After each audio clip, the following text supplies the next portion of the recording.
Y bien, amigos televidentes, estamos en el espacio de entrevistas de esta mañana. Como saben, los lunes son temas políticos sobremanera y vamos a conversar sobre dos temas. Primero, esta preocupación que se está generando a nivel de todo el país por este tira y afloja que se ha generado entre el gobierno nacional y las Fuerzas Armadas. Y lo otro, esta ley de medicina preparada que fue aprobada por la Asamblea Nacional, cuyos contenidos nos va a comentar más en detalle la asambleísta Marisol Peñafiel. Gracias por acompañarnos y bienvenido. Vamos con el primer tema. Desde los sectores del ejército consideran que lo que se está haciendo por parte del gobierno con esta propuesta de reforma a la seguridad que rige tanto a los militares como a la Policía Nacional, lo que busca es generar una lucha de clases a nivel interno dentro de las fuerzas jerárquicas del ejército y la policía, tanto así que se han generado estos roces ya de alto nivel con el presidente de la República. ¿Cuál es la visión y la posición que ustedes tienen con respecto a esta iniciativa legal, esta normativa legal y a esta reacción que se ha generado en diferentes sectores? Muy buenos días, Fabricio. Un saludo a todos quienes nos miran a través de este prestigioso canal. No se trata de un tira y afloja, se trata de instrumentar la Constitución de la República que aprobamos todos los ecuatorianos y ecuatorianas con mayoría. En esa Constitución se establece un sistema único de seguridad social. Anterior a la Constitución de Montecristi existía otra instrumentación y otro tipo de Estado. Y cuando uno instrumenta la Constitución, tiene que adecuarse a ese marco. Por eso planteamos, desde el Ejecutivo plantea esta reforma en temas puntuales, era mucho más amplio, pero el diálogo con los diversos sectores ha determinado que iniciemos con estas propuestas puntuales.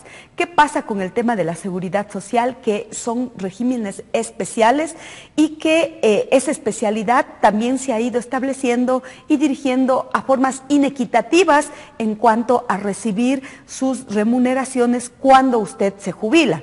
Mire el ejemplo más claro. Posiblemente antes no era visible porque los sueldos eran paupérrimos, no se adecuaban a la realidad y al trabajo. Hoy se hace mucho más visible cuando esos sueldos han mejorado sustancialmente. Y digo el ejemplo más claro. Un general que se retira con una aportación de 36 años y con una aportación de alrededor de $28.000, ¿con cuánto se retira? Con $200.000. Más del 60% es subvencionado por el Estado, es decir, por todos los ecuatorianos y ecuatorianas. Además de eso, recibe un bono de desvinculación que a veces sobrepasa los $30.000, es decir, se retira con $230.000. ¿Qué pasa con un miembro integrante de estas instituciones que es de tropa? No se retira con esas mismas cantidades, pese a que aporta en igualdad de condiciones. Por lo tanto, la propuesta lo que apunta es a establecer un principio de equidad, a romper con esos desequilibrios e inequidades que existen, pero además también eso le permite al Estado ecuatoriano en su redistribución en cuanto a el retiro, el fondo, sea equitativo. Por lo tanto, aquí no se trata de un tira y afloja. Ahora bien, hay una reacción de cierto segmento de jerarquía más alta. Por supuesto, cuando a usted le dicen que acá la aportación que no se rige por los principios que habla igualmente la Constitución, porque la seguridad social se rige por principios de solidaridad, de sostenibilidad, ¿no es cierto? Porque hay que sostener el sistema de seguridad social, no solamente con estas inequidades que no se sostienen, sino que le demanda al Estado ecuatoriano cubrir, insisto, con más del 60%, y le he puesto un ejemplo tan claro como este. Por lo tanto, de eso se trata la propuesta. Estos sectores, son algunos, no minimizamos, pero este es un Estado constitucional de derechos, de garantías. El ciudadano tiene que saber que tiene obligaciones que cumplir, que tiene deberes que cumplir, y frente a quien está al mando de las Fuerzas Armadas no es cualquier ciudadano. Su jefe y comandante, como lo dice la Constitución de la República, es el presidente constitucional de la República. Pero desde la Constitución del 2008 hasta esta intención de normar ese tema han pasado 8 años. Quizás se les olvidó esta situación. hasta cuando empezó la crisis, donde se vieron las preocupaciones y las necesidades económicas, porque durante los años anteriores nadie se preocupaba de esta situación. No, este es un tema que lo venimos trabajando desde hace mucho tiempo atrás.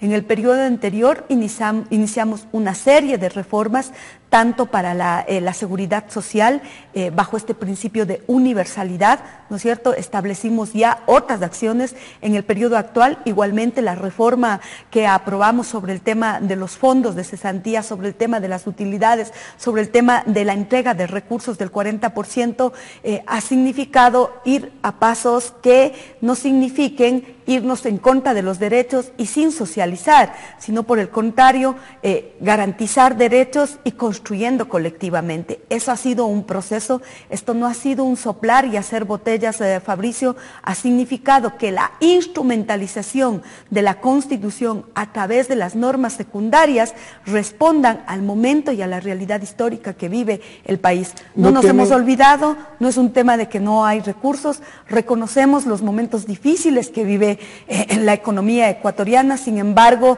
de eso la política fiscal, la política económica que lo hemos adoptado como gobierno nacional, que a través de la legislatura lo hemos también instrumentalizado, ha significado garantizar que en el tiempo difícil podamos aún así sostener sin temas radicales de afectación a los diversos sectores de la población. ¿No temen que se pueda repetir lo que pasó con la policía el 30S? Recordemos que lo del 30S nació por una inconformidad cuando la Asamblea Nacional trataba la ley de servicio público y se sentían afectados los miembros policiales por estas reformas o posibles reformas, tal. Muchos aseguran que estuvieron mal informados sobre el proceso normativo que se estaba analizando en la Asamblea Nacional y que se iba a aprobar en la Asamblea Nacional. ¿No temen que algo así se esté repitiendo, una mala información en torno a lo que ustedes buscan con esta normativa? Fabricio, precisamente yo le decía, por eso es que esto ha sido un proceso de irlo construyendo con la ciudadanía, en este caso con los actores que están implicados en este tema. La mayoría de los elementos, tanto policiales como del ejército, han recibido con beneplácito esta propuesta. Hay un segmento de la población que no está de acuerdo. En este caso, los que tienen un rango, dígase coroneles, teniente coroneles, generales, porque obvio, cuando la ley empieza a regular aquellas arbitrariedades, mire, un ejemplo más claro, usted ascendía de coronel a general y en un día decidía, en un solo día que ascendía de coronel a general, al siguiente día usted decidía retirarse, usted recibía, se va con el sueldo de general, alrededor de los $230,000. Usted se retira. ¿Qué pasa con una persona que se jubila aportando después de 40 años de trabajar en una institución? Usted se retira con $230,000 en el sistema general para un servidor público común y corriente. No, porque esos desequilibrios. Y por lo tanto, una normativa cuando afecta a un sector, a sus intereses particulares, obviamente que va a crear algunas reacciones, pero lo que no justificamos son estas reacciones que van por encima del principio de autoridad, del respeto a la ley, del respeto a la norma. Si tememos o no que suceda un 30S porque así ocurrió en el tema de la ley de servicio público, no es verdad. Lo que sucedió en la ley de servicio público es la conspiración de sectores políticos con integrantes de la Policía Nacional y de las Fuerzas Armadas.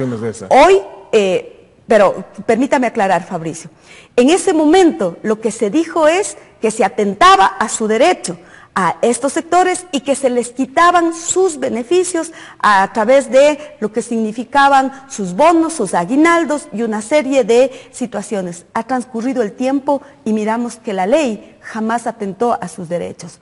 Hoy, nuevamente, bajo este ejercicio, Álvaro García Linera, vicepresidente de Bolivia, dice que el golpe blando es a través del calentamiento de estos temas, utilizando líderes y utilizando aquellas situaciones que, entre comillas, sean las que atentan a un derecho. Eso es lo que pasa cuando no se informa a la ciudadanía lo que beneficia una normativa. Nosotros estamos conscientes de la situación dura y difícil.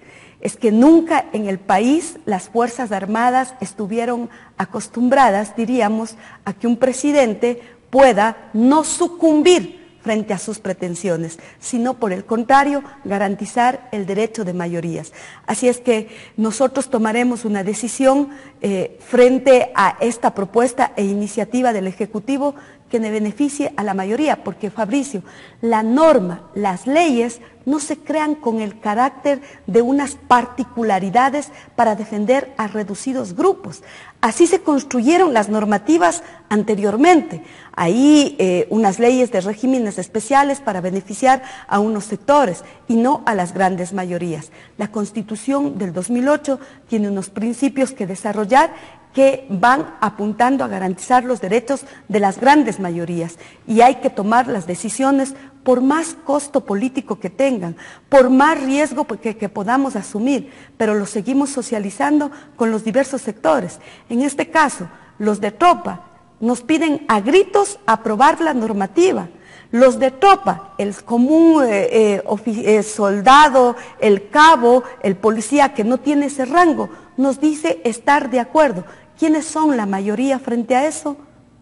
Precisamente este segmento de la población. Y por lo tanto, lo que intencionamos es eliminar estas iniquidades. El tiempo nos queda muy corto. Hay otro tema también muy importante que es esta ley de medicina prepagada. Está aprobada, pero hay mucha incertidumbre con respecto a este tema. Muchos aseguran que, claro, la oposición, que la intención es de alguna manera pues aflojar un poco el seguro social de la carga impositiva que tiene y que de alguna manera la medicina prepagada pueda solventar parte de esta situación.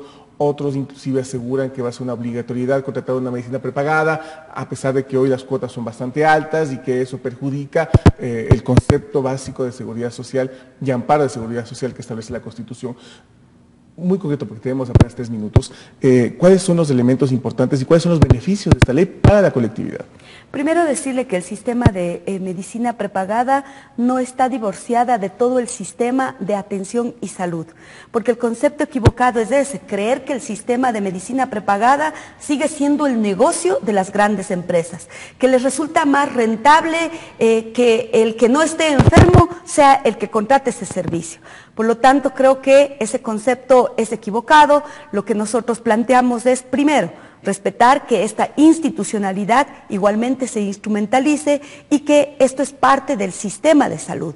¿Qué es lo que pretendemos? Que haya mayor cobertura, por supuesto que sí, pero eso no significa que lo que pretende la normativa es deslindar la responsabilidad del Estado frente a la garantía del derecho y del principio a la universalización de la salud.